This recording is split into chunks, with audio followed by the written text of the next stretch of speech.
जी दोस्तों, welcome to the video. दोस्तों, इस वीडियो में मैं आपको दिखाऊंगा कि जो इंस्टॉलमेंट मैनेजमेंट सॉफ्टवेयर है, ये स्पेशली हमने जो डिज़ाइन किया है इंस्टॉलमेंट बिजनेस के लिए।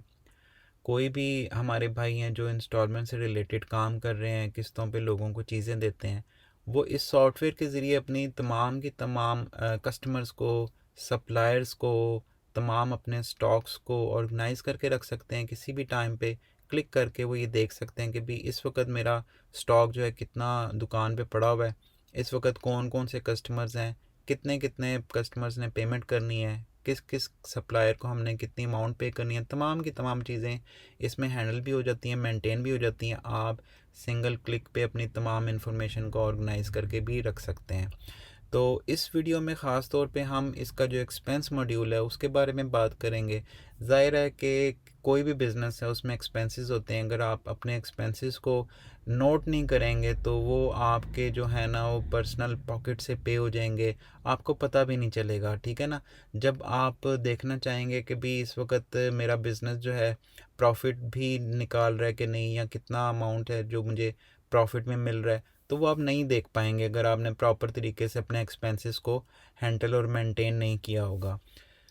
तो एक्सपेंसेस को किस तरह से आपने एंटर करना है, आइए देखते हैं इस वीडियो में और साइन इन कर लेते हैं इस सॉफ्टवेयर के अंदर। ये डैशबोर्ड आ गया। डैशबोर्ड के ऊपर आप तमाम की तमाम इंफॉर्मेशन को देख सकते हैं, अपने कौन कौन से कस्टमर हैं, उन्होंने कितनी कितनी अमाउंट ड्यू है। ठीक है ना। बार्स में और ये पैरामिड चार्ट्स में आपको ये इन्फॉर्मेशन बड़े अच्छे तरीके से जो है ना डिस्प्ले आउट हो जाती है। आप अपने डैशबोर्ड को अपनी मर्ज़ी के मुताबिक चेंज कर सकते हैं। आपको ये ग्राफ नहीं पसंद, कोई और किसी और किस्म का ग्राफ आपको पसंद है, तो वो भी आप चेंज करके अपने डैशबोर्ड को अपनी मर्ज़ी के मुताबिक चेंज कर सकते हैं, कस्टमाइज़ कर सकते हैं। तो इस वीडियो में चूंकि हमने ख़ास तौर पे एक्सपेंसेस के बारे में बात करनी है, तो मैं आपको बताता चलूँ कि सबसे पहले जो है हमारा मेन्यू, ये जैसे कि आप देख सकते हैं ये एप्लीकेशन का मेन्यू है। यहाँ पे ऐड एक्सपेंस का ऑप्शन मौजूद है। ठीक है। कोई भी बिज़नेस का ख़र्चा है तो आप ऐड एक्सपेंस को क्लिक करके उस खर्चे को एंटर कर सकते हैं। ठीक है। ये एंट्री स्क्रीन आई है, सबसे पे ऊपर आपके पास एंट्री स्क्रीन है, और यहाँ पे नीचे इसी स्क्रीन के नीचे शो हो रहा है तमाम आपके रीसेंट एक्सपेंसेस।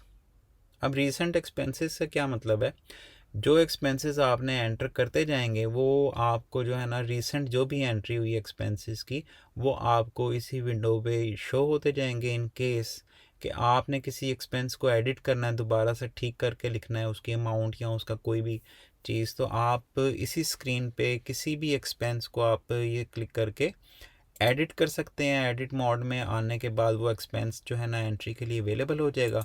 आप इसकी अमाउंट चेंज करना चाहें, अमाउंट चेंज कर दें और वापस से इसको सेव कर दें। ठीक है। तो हमने चूंकि एक नया एक्सपेंस एंटर करना है, तो इसके लिए हम क्या करेंगे, ऐड एक्सपेंस पे क्लिक कर लेंगे और यही स्क्रीन जो है ना एंट्री के लिए अवेलेबल हो जाएगी। आप देखें, ये देखें। अच्छा, यहाँ से हमने अपने एक्सपेंस को सिलेक्ट कर लेना है। भाई हमारा कौन सा एक्सपेंस है, हमने ऑफिस का रेंट देने जा रहे हैं या सैलरी पे करने जा रहे हैं, ठीक है ना, या हमारा कोई पेट्रोल एक्सपेंस हुआ है। तो फॉर एग्ज़ाम्पल हम लिख लेते हैं जी कि हमारा एक पेट्रोल एक्सपेंस हुआ था 10 तारीख को, और उसकी अमाउंट थी जी 1200 रुपया। ठीक हो गया। तो अगर कोई डॉक्यूमेंट नंबर है रेफरेंस के तौर पे हम लिखना चाहते हैं, ऑप्शनल है, लिख सकते हैं। अगर कमेंट्स में कुछ लिखना चाहते हैं तो हम लिख सकते हैं। कमेंट्स में ज़ाहिर है कि हम जो भी लिखेंगे तो वो स्टेटमेंट में शो हो जाएगा। जब भी हम रिपोर्ट देखेंगे भाई इस पीरियड के दौरान तमाम एक्सपेंसेस की रिपोर्ट दे दो, तो वो कमेंट्स में लिखा हुआ हमें ज़रा आसानी से नज़र आ जाता है और पता लग जाता है। तो जैसे ही मैं इसको सेव इन्फॉर्मेशन करूँगा तो ये सेव हो जाएगा, और यहाँ से जो है मैं सेव एंड न्यू भी कर सकता हूँ। जैसे मैं सेव एंड न्यू करूँगा तो ये ना सिर्फ सेव हो जाएगा एक्सपेंस, बल्कि नया एक्सपेंस एंटर करने के लिए स्क्रीन जो है ना वो भी रेडी हो जाएगी। यहाँ से मैं कोई और एक्सपेंस जो है ना वो सिलेक्ट कर सकता हूँ, उसकी अमाउंट लिख के उसमें उसे सेव कर दूँगा। ठीक है। अच्छा, यहाँ पे अगर आपके पास कोई ऐसा एक्सपेंस है जो कि नया है, आपने पहले से उसको एंटर नहीं किया हुआ और आप रिकॉर्ड रखना चाहते हैं कि फॉर एग्ज़ाम्पल ऑफिस स्टेशनरी है, ठीक है ना, या क्लीनिंग एक्सपेंसेस हैं, वो ज़ाहिर है इस लिस्ट में अवेलेबल नहीं। आप चाहते हैं कि क्लीनिंग एक्सपेंस भी एक होना चाहिए, तो आप क्या करेंगे कि ये जो ग्रीन बटन है इसको आप दबा लेंगे, ठीक है। न्यू एक्सपेंस अकाउंट क्रिएट करने जा रहे हैं। हाँ जी, मुझे नहीं चाहिए, इसको मैं लीव कर देता हूँ। तो यहाँ से जो है मैं क्लीन लिख लूँगा और ये मेरा एक रिपीटिंग एक्सपेंस है। जैसे कि आपको पता है कि हर महीने क्लिनिक एक्सपेंस पे कुछ एक्सपेंस हो जाते हैं, तो इसको मैं सेव कर दूंगा। ये तमाम वो लिस्ट है जो ऑलरेडी एक्सपेंस अकाउंट्स जो है ना मैंने ऑलरेडी डिफ़ाइन करके रखे हुए हैं। तो जैसे ही मैं इसको इन्फॉर्मेशन को सेव करूँगा तो ये वापस एक्सपेंस एंट्री स्क्रीन पे आ जाएगा और यहाँ पे जो है मुझे वो क्लीन एक्सपेंस नज़र आना शुरू हो जाएगा। और यहाँ पे मैं कह देता हूँ जी 3500 मैंने इसको पे किया है फॉर एग्ज़ाम्पल 22 तारीख को। और कमेंट्स में मैं कुछ लिखना चाहूँ तो जैसे आपको पता है ये ऑप्शनल है। जैसे ही मैं इसको सेव करूँगा तो यहाँ से आप देख सकते हैं कि अब ये सेव हो चुका है। एक्सपेंस एंट्री जो है ना मेरे पास इस वक्त सेव हो चुकी है और अगर मैं इस एक्सपेंस एंट्री को डिलीट करना चाहूँ तो मैं डिलीट भी कर सकता हूँ, ठीक है।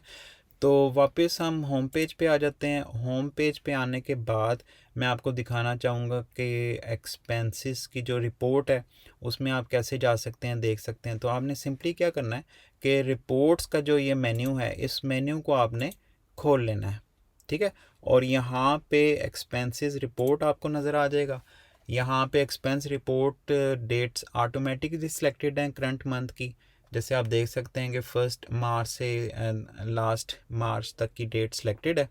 तो आपने जस्ट शो करना है या नहीं भी करेंगे तो ये तमाम डेट के दरमियान तमाम एक्सपेंसेस जो है ना वो आपको नज़र आना शुरू हो जाएंगे, उनका टोटल नज़र आ जाएगा, ठीक है। आप अगर फॉर एग्ज़ाम्पल कोई स्पेसिफिक एक्सपेंस देखना चाहते हैं तो आप उसको सिलेक्ट करके भी शो कर सकते हैं। कोई स्पेसिफिक एक्सपेंस है वो आपको इधर नज़र आना शुरू हो जाएगा, ठीक है।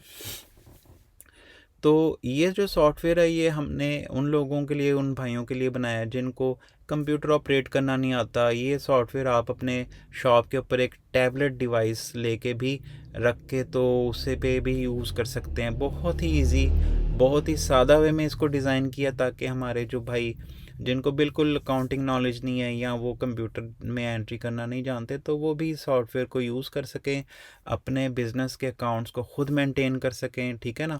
और जो भी उनको रिपोर्ट चाहिए वो उनको सिंगल क्लिक पे अवेलेबल हो जाए।